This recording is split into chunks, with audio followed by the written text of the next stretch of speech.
bisa memberdayakan potensi alam yang ada di lingkungannya, yaitu ada yang bercocok tanam, peternakan, dan hal-hal sebagai pemberdayaan masyarakat itu supaya masyarakat mandiri hidupnya nantinya kalau sudah dia selesai dari pendidikan. Jadi saya melihat dari segi itu, dan kaitannya kalau sampai uang operasional siswa siswi itu diambil.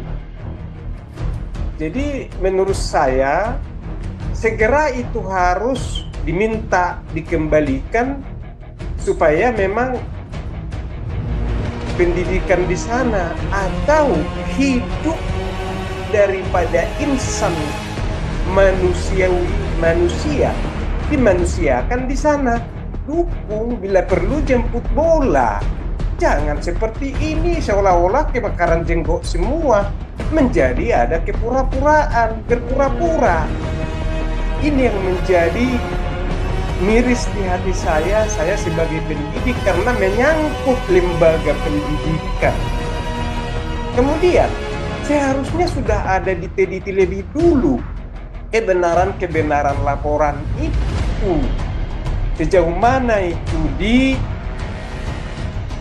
lapangan, sejauh mana itu benar-benar terjadi di Ponpes Al Zaitun, jangan hanya beberapa orang.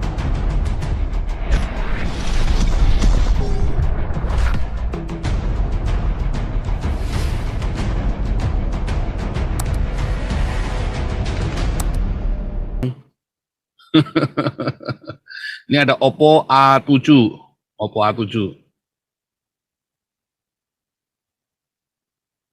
Silakan Oppo A7. Terima kasih Pak Paul. Shalom. Ya, lanjut. Saya sebagai pendidik tidak tega mendengar keluhan dari Pak Suheri ya. Dan saya sudah pernah ke sana mungkin di bawah tahun 2000. Tahun 2000 saya sudah pernah itu ke Ponpes Al Zaitun, studi tour membawa anak-anak juga ke sana. Yang saya tahu waktu itu bahwa Ponpes Al Zaitun itu adalah memang benar-benar pemberdayaan siswa, SDM-nya untuk disesuaikan dengan sumber daya alam yang memang Indonesia ini kaya akan sumber daya alamnya. Sehingga di Ponpes Al Zaitun yang saya serap pada waktu itu dari penjelasannya, bagaimana siswa-siswi itu bisa memberdayakan potensi alam yang ada di lingkungannya, yaitu ada yang bercocok tanam, peternakan, dan hal-hal sebagai pemberdayaan masyarakat itu supaya masyarakat mandiri hidupnya nantinya kalau sudah dia selesai dari pendidikan. Jadi saya melihat dari segi itu, dan kaitannya kalau sampai uang operasional siswa siswi itu diambil. Jadi menurut saya segera itu harus diminta dikembalikan supaya memang pendidikan di sana atau hidup daripada insan manusia dimanusiakan di sana. Coba tidak punya uang apa-apa itu kalau itu memang uang operasional. Itu menurut saya. Dan kedua, yang disebut tetap keberlangsungan pendidikan seperti apa. Seharusnya yang tahu masalah di sana adalah sebenarnya siswa-siswi dan juga guru yang berada di sana. Jangan ada yang menumpang dari sana atau yang tidak tahu kebutuhan dan kepentingan atau seperti apa selama ini ada di Ponpes Al Zaitun. Jangan dilihat dari luar. Nomor dua, kenapa seperti kebakaran jenggot? Kenapa harus sekarang itu muncul? Selama ini kemana para stakeholders pengawasan dan para pejabat yang berkaitan dengan apapun semuanya yang terjadi kegiatan-kegiatan di Ponpes Al Zaitun? Contohnya, ada sampai di sana pembuatan kapal. Alasan tidak punya izin segala macam. Kalau saya, karena itu benar-benar bermanfaat. Saya bilang tadi, bagaimana pemberdayaan siswa-siswi itu untuk disiplin dan berlatih melalui selama pendidikan menjadi orang-orang yang mandiri nantinya. Seharusnya ini didukung, bila perlu jemput bola. Jangan seperti ini seolah-olah kebakaran jenggot semua menjadi ada kepura-puraan, berpura-pura. Ini yang menjadi miris di hati saya sebagai pendidik karena menyangkut lembaga pendidikan. Kemudian seharusnya sudah ada diteliti lebih dulu kebenaran-kebenaran laporan itu. Sejauh mana itu di lapangan, sejauh mana itu benar-benar terjadi di Ponpes Al Zaitun. Jangan hanya beberapa orang melaporkan itu, karena di sana saya dengar sudah ribuan. Alumninya juga sudah ada, sehingga tidak terjadi pro kontra. Dan artinya yang paling terakhir saya lengkapi ini, yang korbannya adalah siswa-siswi yang sekarang dari faktor psikologis. Dengan demikian, ini mereka menjadi korban faktor psikologis akibat daripada terjadi seperti ini.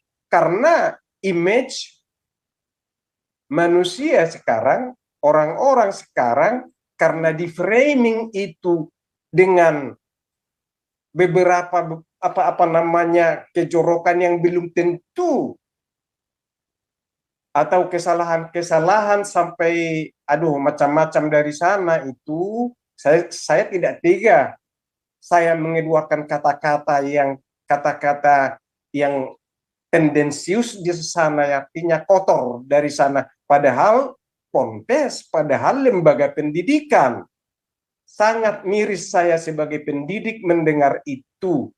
Layak sebenarnya juga pengamat-pengamat yang sudah merasa hebat berbicara mengenai hal ini, karena lembaga pendidikan, di mana lembaga pendidikan ini adalah beda dengan lembaga-lembaga lain itu.